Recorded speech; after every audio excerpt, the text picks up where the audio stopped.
বরকিপাড়া নামক এক গ্রামে বাস করত অনেক হাসি খুশি পরিবার। তারা সকালবেলা উঠেই তাদের পোষা প্রাণীকে মাঠে দিয়ে যেত ঘাস খাওয়ানোর জন্য।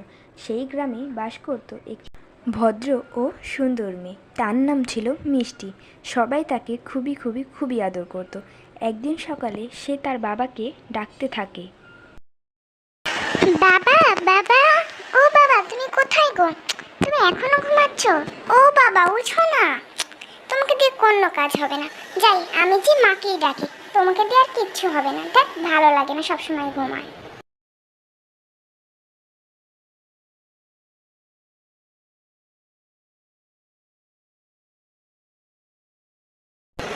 অনেকক্ষণ ধরে বসে রয়েছি, বসে থাকতে থাকতে ঘাম ছুটে গেছে। খিদেও পেয়েছে খুব। যাই, এখন একটু বাড়ি চলে যাই, খাবার খেতে হবে। গরুটা এখানেই থাক, গরুর তো আর কিছু হবে না। বিকেলে মিষ্টি মাকে বলবো নিয়ে যেতে। আরে, ওই তো মাকে দেখতে পাচ্ছি, ওই যেখানে মা। যাই হোক, মাকে যে ডাকি। মা, ও মা, মা গো। আরে, মিষ্টিমার গলার আওয়াজ পাচ্ছি। মিষ্টিমা এসেছে এখানে। আরে, ওই তো মিষ্টিমা। মিষ্টিমা, তুমি এখানে কি করছো? আসলে মা, আমি না বাবাকে ডাকছিলাম। বাবা তোমাকে এসে খবরটা দিয়েছে, তো কিন্তু বাবা তো উঠছিলই না। যাই হোক, আমি বলি, আসলে গ্রামের সবার কাছ থেকে শুনলাম গ্রামে নাকি একটি ডাইনি ঢুকে গেছে। সে নাকি সবার পশুকে ধরে ধরে নিয়ে যাচ্ছে। তোমাকে তাড়াতাড়ি বাড়ি নিয়ে যেতে আসলাম। তুমি তাড়াতাড়ি আমার সাথে বাড়ি চলো, এখানে আর থাকাটা ঠিক হবে না। আচ্ছা ঠিক আছে, তাহলে চল।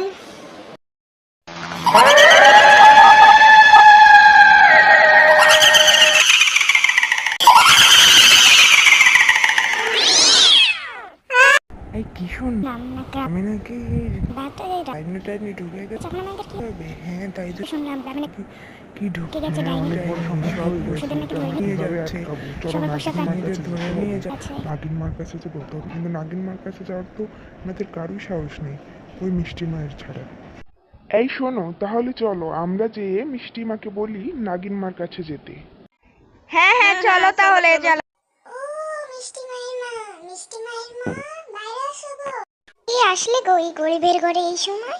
এই দেখো তো, কে যেন এসেছে, অনেক লোক মনে হচ্ছে। মা, তোমাকেই তো ডাকছে, গ্রামের সবাই এসেছে। যে দেখো তো কি হলো। কি হয়েছেটা কি? তোমরা আমাদেরকে ডেকে বাইরে আনলে কেন? কি হয়েছে গো? তোমরা আমাদেরকে বের করলে কেন ডেকে? কি হয়েছে? কোনো সাহায্য লাগবে বুঝি? বলো না, কি হয়েছে? আমি সব কিছু করবো। আসলে মিষ্টিমা, গ্রামে না একটি ডাইনি ঢুকে গেছে। সে না সবার পোষা প্রাণীকে, যেমন গরু, ছাগল, হাঁস, মুরগি ধরে ধরে নিয়েছে, খেয়ে মেরে ফেলছে। এখন আমরা কি করব? নাগিন মাকে খবর দেওয়া হোক। ঠিক আছে ঠিক আছে, আমি আজকে বিকেলে নাগিন মার কাছে যাব।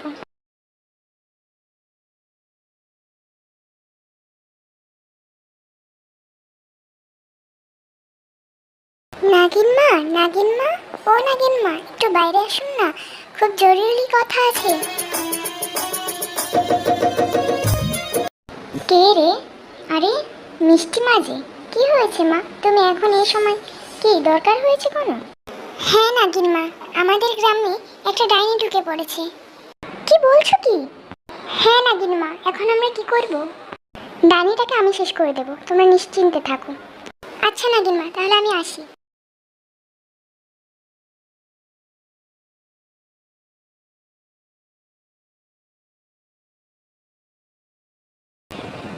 আরে, হঠাৎ করে মনে হচ্ছে আমি হাঁটছি, কিন্তু আমার হাঁটাই করছে না, আর রাস্তাটাও থেমে গেল।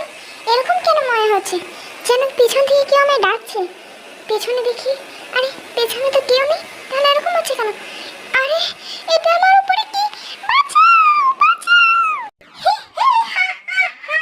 তোকে আর কেউ বাঁচাতে পারবে না, তুই আমার খাদ্য। এই শুনছো, মিষ্টিমা তো অনেকক্ষণ হলো গেল, এখনো তো বাড়ি আসলো না। আরে তুমি চিন্তা করো না, চলে আসবে। আচ্ছা শোনো, আমি বাজারে যাচ্ছি, থলেটা দাও। আচ্ছা ঠিক আছে, দিচ্ছি।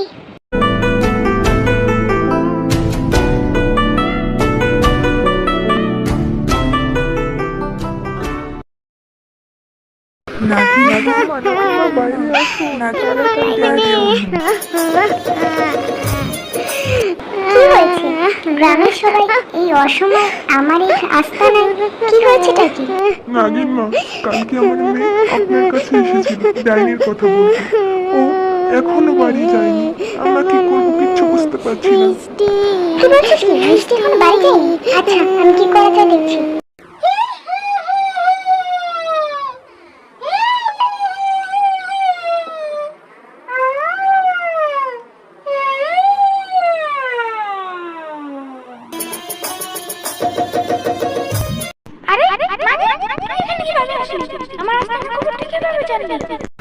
আমি সবই জানি। এখন সত্যি করে বল, মিষ্টি মা কোথায়? না, আমি বলবো না। তাহলে আমি তোমাকে শেষ করে দেব। না না, বলছি। এই যে আমাকে ছেড়ে দে। কিন্তু আর কখনো গ্রামের লোকের ক্ষতি করবি না, না হলে তোকে। আপনাকে অনেক অনেক ধন্যবাদ নাগিন মা। না না, ঠিক আছে ঠিক আছে, এটুকু তো আমি করতেই পারি মিষ্টি মার জন্য।